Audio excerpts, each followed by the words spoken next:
Ciao dudes! Bienvenido! Bienvenido at Chilli 3 Ways. This is top class, it really is student friendly. It's gonna take us probably 10 minutes to make and we're gonna pimp out the Chilli 3 Ways. So we're gonna get perfect way of being able to get something chili and couscous for your first dinner. Then for lunch the next day we'll have a burrito, and then for the final day you're gonna have a beautiful baked potato with chili and some hummus. Yeah, so really tasty. It costs €6. It's gonna take us probably 10 minutes to make the chili, and as Steve said, we're gonna get 3 meals out of it. Very student friendly, environmentally friendly, top class. Okay, we're gonna go in with probably a tablespoon of oil. Boom, generous tablespoon. If you do wanna make it lower in fat, just leave the oil out. Make sure it's a non-stick pan. So we've got 1 red onion in. Oh, boom! Nice sizzle. We're gonna go with our garlic in right now, just because. So we've got 1 red onion, 2 cloves of garlic. We've chopped it up nice and fine. We're gonna fry it up for probably 3 minutes on a high heat until it starts to go translucent and brown and char. This being a chili, I have 1 red, 1 chili. What's red in Spanish again?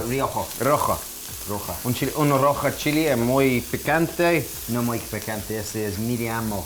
Okay. Mediamo.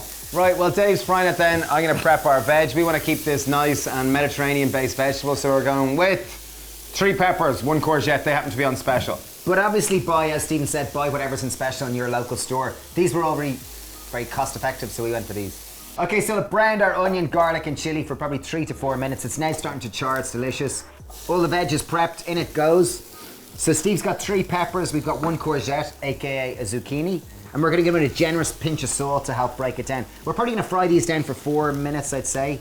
And just be conscious that due to the volume of vegetables, they're gonna kind of steam and fry. So you wanna kind of give them a minute or 2 when you don't stir them, then give them a little stir. So the ones at the bottom start to really cook and fry and char. So first of all, I'll try to move the onions and garlic up to the top, so there's less of them on the bottom. Try to get as much of the courgette and peppers on the bottom. Bang the heat up nice and high, and every minute I'm gonna stir it. Okay, so we fried down the veg for probably 5 minutes, and the secret is to not stir it that much. Maybe once every minute, so that each time it's down there, it's actually charring on the bottom of the surface. Say courgettes that reach, let's see, let me show you some nice charred courgette. See the way there's nice bit of char on that. That's just an indication of flavor development. Okay, so time to add our spices now. Okay, being a chili, we can, a lot of the flavors coming from spices. So ground cumin, I'm gonna go with 1 tablespoon. We're gonna go with a tablespoon of ground coriander. A nice teaspoon of black pepper. Black pepper is kind of like the back of the throat heat. So that's a little bit. A third of a tablespoon is a teaspoon. I'm gonna go with probably a half a teaspoon of smoked paprika. So that's literally just a good pinch One sixth of a tablespoon. We're gonna mix that round now, and as it starts to stick to the pan, it's gonna suddenly awaken its flavors. Okay, now time to start our sauce. We're gonna add 2 tins of chopped tomatoes. These are gonna be the basis of our sauce.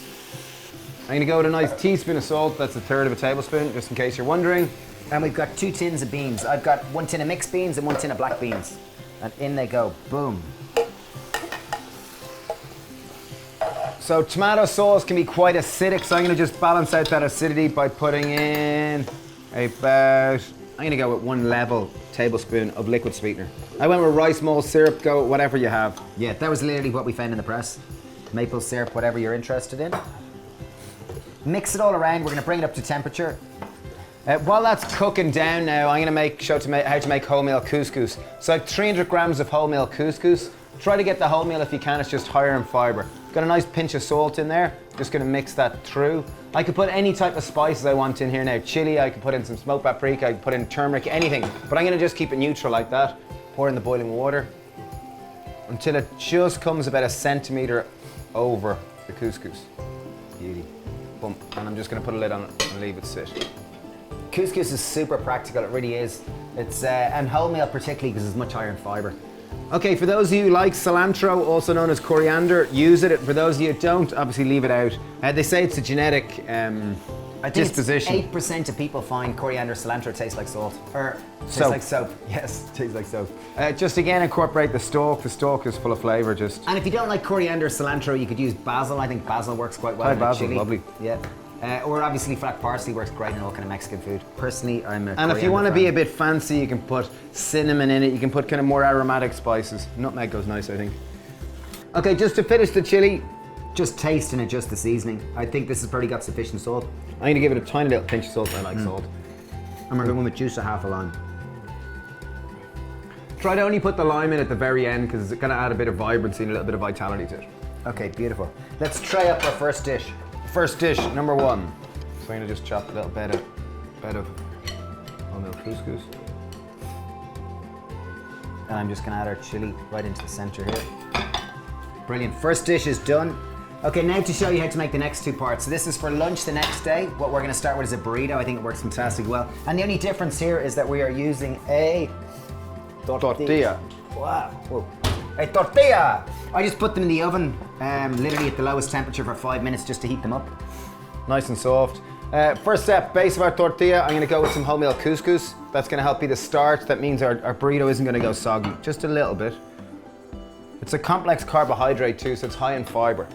For our burrito, I found some sweet potatoes, which we had done yesterday. They were literally left over from yesterday's dinner. I'm just gonna pop in a few of them. And in terms of if you're wanting to just bake some sweet potatoes, literally chop sweet potato into wedges, put it in the oven for about 30 minutes at about 180 degrees, a little bit of pinch, a little bit of salt. We left the skin on them as well. Burrito makes a class lunch, really, really, really good. A bit of avocado. I'm gonna make obviously just a cheap student guacamole. Try to get as much of the avocado that's touching the skin because that's the most nutritious part into the avocado. Pinch of salt, that'll help break it down. I'm gonna go in with juice of half a lemon. It's just really gonna add a bit of moisture to it so it can be a lot more spreadable. And it's gonna stop it browning, obviously.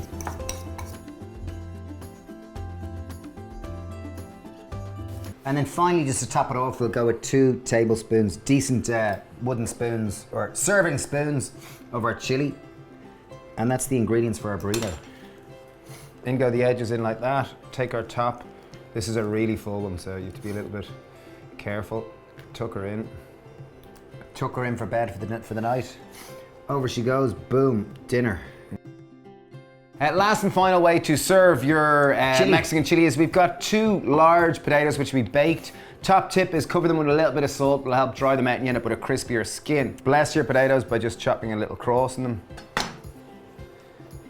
Beauty. There's something so wholesome about a good baked potato. Especially being Irish. Yeah, it really does. It's buds in our veins. I just feel nourished just looking at it. Okay, and then finally we're gonna serve it with some chili and we're gonna serve it with a little bit of hummus on top. Obviously use Happy Pear hummus because it's the best in the world. That was a joke. Insert product placement of choice. Okay, we're gonna go with 2 tablespoons of chili. Here goes one. And obviously hummus, maybe not necessarily being Mexican or South American, a little bit of hummus on the top just adds that nice bit of flavor. Obviously, if you did have kind of make your own vegan sour cream, it would be better, but or even if you had some of the avocado or the guacamole, that goes fantastically well. But there you have it, 3 dinners from 1 dinner. You're probably gonna get more. You could probably get 2 servings for each of these. So it's a great dish, really good way to get variety in it. We've got the baked potato, the burrito, and the chili and couscous. Ingredient cost us about €6. It'll feed probably 5 to 6 meals. Really tasty, took us about 20 minutes. Thank you for watching. Please share with anyone in need of inspiration and cheers! Ciao! Gracias.